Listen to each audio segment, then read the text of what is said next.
Pumunta naman tayo ng Manila. We have mobile journalist Kyla Macantan live from the Manila South Cemetery. Kyla? Denise, magandang hapon. Pabago-bago yung panahon dito sa Manila South Cemetery. Kanina nga dumating tayo ng alas 7 ng umaga, makulimlim.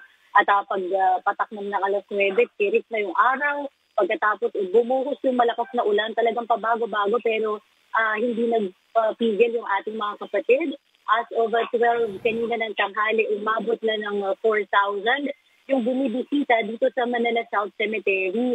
Paalala pa rin natin, Denise, sa ating mga kapatid, kasi marami pa rin nakukumpis ng mga ipinagbabawal na gamit, kagaya na lamang ng mga lighters at sigarilyo. May mga ilan din tayong kapatid na may dala pang cleaning materials. Ako, bawal na po yan.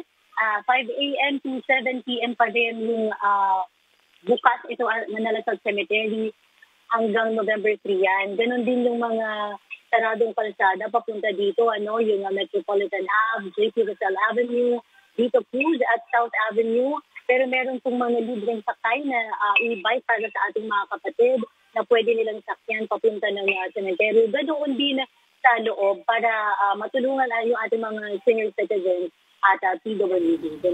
All right, thank you for the update. Again, that was mobile journalist Kyla Macantan.